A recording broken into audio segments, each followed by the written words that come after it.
Cartoon Network shows have always been hard to find on streaming, and when HBO Max launched in 2020, it promised to be a haven for the studio's iconic catalog. But jump to 2026 and well, there's nothing. A majority of Cartoon Network's catalog has been eradicated from the service. And while plenty of their 2010s titles have found a home over on Hulu, the real nostalgic hits of the late 90s and early 2000s went without a streaming home. Until now. As a new challenger has stepped into the ring, Tubi, rescuing a buttload of animated series, including the Cartoon Network catalog, and hosting them on their service for free, making these shows very accessible to a new generation. So not only do I want to talk about all the animated goodness that's coming to Tubi, but also put some worries to rest, as a lot of people fear that a stronger library will lead to Tubi becoming a paid service, which I believe isn't even on the table. So let's dive right in.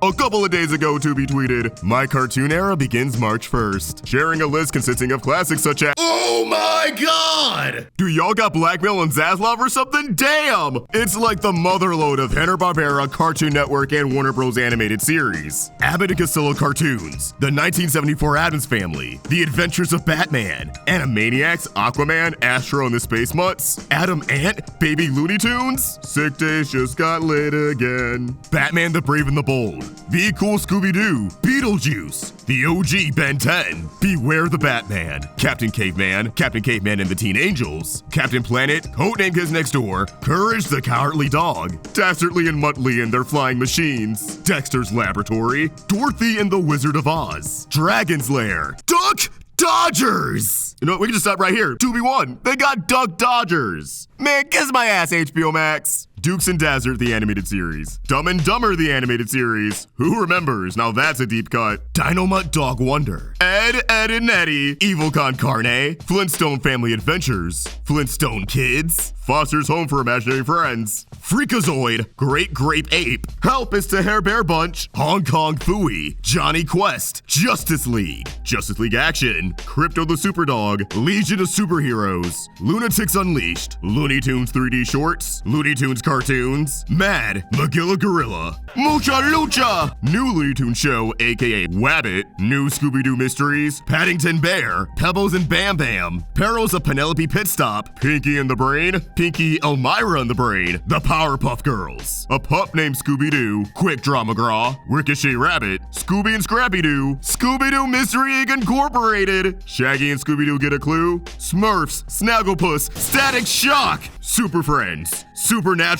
the anime series. Wait, what? Brother, when did they make this? 2011? Dude, back in high school, we spent so much time in graphic design class just watching Supernatural over and over. That show became one of my hyperfixations at some point, not really by choice. And I never knew they had an anime series? Oh my goodness. Do you know how many people are about to find this on Tubi and go, wait, is this actually real? I don't know, that's crazy. Let's move on. It's called anime. And it's an art form. Actually, no, let's not move on, because why do they got Sam out here looking like Light Yagami? Can we get Powerpuff Girls Z up in here? Hello? Tasmania, Teen Titans, The 13 Ghosts of Scooby-Doo, The Batman, The Completely Mental Misadventures of Ed Grimley, The Frankenstones, The Grim Adventures of Billy and Mandy, The Heathcliff and Dingbat Show, The Mask Animated Series, The New Adventures of Batman, The New Adventures of Gilligan, The New Fred and Barney Show, The New Scooby-Doo Movies, The Plastic Man Comedy Adventure Show, The Real Adventures of Johnny Quest, The Secret Squirrel Show, The Super Globetrotters, The Yogi Bear Show, Tiny Toon Adventures, Tom and Jerry Comedy Show, Tom and Jerry Kids, The Tom and Jerry Show, Tom and Jerry Tales, Top Cat, Unikitty, Wacky Races 2017, Shaolin Showdown, Yo Yogi, Yogi's Galaxy Goof Ups, Yogi's Gang, Yogi's Space Race, and finally Yogi's Treasure Hunt. I did not know half of these existed, but the titles actually launching on March 1st are Animaniacs, Powerpuff Girls, Teen Titans, The Batman, Ben 10, Pinky and the Brain, Justice League, Batman the Brave and the Bold, Dexter's Laboratory, Ed, Edd and Eddy, Courage the Cowardly Dog, Tasmania, Foster's, Kids Next Door, The Mask, and Yogi's Gang. Wow, dude, that is so much, and it's really telling when it comes to what Tubi is going for. They definitely are catering to the old heads of all the Hanna-Barbera picks. I'm talking if you're in your late 30s or your 40s or your 50s. That's the crowd who's most likely to remember all these shows and try to expose it to their kids, maybe their nieces, nephews, grandchildren, you get the idea. As someone who never dug too deep into the Hanna-Barbera library. I'm mostly familiar with all the big hits such as the Flintstones, Scooby-Doo, etc. So I am excited to finally check out some of these shows. But once again, they're clearly trying to cater to those who grew up in the 2000s, with not only the Cartoon Network titles, but the WB shows, a few of which have never made it to streaming in the United States before, not even on HBO Max, like Duck Dodgers, Shaolin Showdown, and Mucha Lucha. Lunatics Unleashed is definitely a surprise, but a welcomed addition. It just felt like Warner Bros. Was, embarrassed of that show's existence, dodging its acknowledgement at any cost. I may not remember a single plot point or episode from that show, but I still kinda liked it. Was it weird that the main cast of characters were descendants of the Looney Tunes versus just being a different take on them, like Duck Dodgers? Yeah. Did it probably take itself too seriously? Again, I don't remember anything, but probably. Did it still have aura and dashes of bright, pretty colors that tickled my brain as a kid? Yeah, and sometimes that's enough. I will say, while this lineup is stacked, it also feels a little incomplete. I'm guessing anything that's currently on HBO Max and Hulu are off limits, as we have some 2010 shows as Scooby-Doo Mystery Incorporated and Unikitty. We're missing some pretty big titles like Adventure Time, Regular Show, Chowder, and Flapjack. There's also some glaring omissions from the 2000s like Samurai Jack. A lot of the franchises also feel incomplete, as we have the 05 Ben 10, but there's no sign of Alien Force, Ultimate Alien, or Omniverse. We have the OG Justice League and Justice League Action, which is a separate series entirely, but we don't have Justice League Unlimited, or Young Justice, or the Batman and Superman shows that got this universe rolling. They're working with what they got, and it won't be a problem right away, but over time, people are gonna burn through these shows and get frustrated when the next part of the story just isn't available. So hopefully they're planning to add them over time. This is really exciting, and I'm happy that people either get to revisit their childhood memories or experience shows that they missed out on growing up, though I hope they add some sleeper hits like OKKO, or Infinity Train.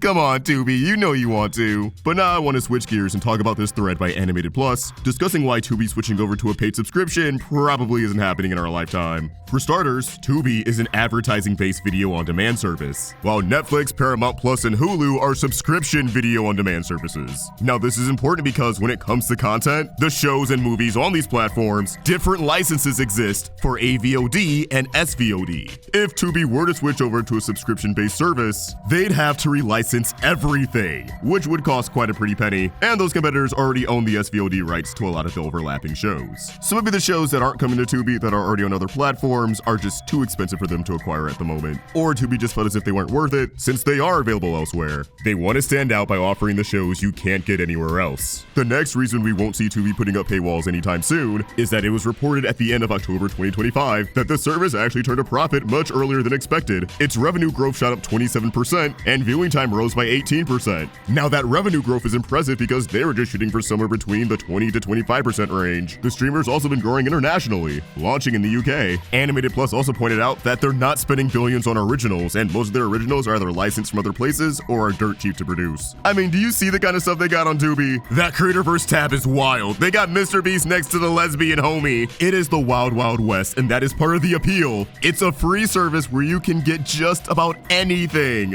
whether that's classic cinema and television. YouTubers who weren't content with just dominating the algorithm, they gotta take over another platform. And fun, low-budget nonsense that you can just tell people had a blast making. Something we definitely need to embrace in the age of AI. If it ain't broke, don't fix it. Too many streaming services broke themselves by trying to fix problems that weren't really there in the first place. They were just greedy. Tubi is for the people. And while they already offered plenty of throwback animated series, I'm glad they seem to be going full steam ahead and embracing some of the greatest cartoons we've ever seen. And now, with Paramount Plus starting to purge Nickelodeon cartoons, maybe they'll make their way over to Tubi as well. I'd love to see as many shows from my childhood channels as possible coexist in one place. It'd be a beautiful sight to behold. We're all suffering under capitalism. Everything is getting more expensive. It costs $30 just to walk outside and breathe.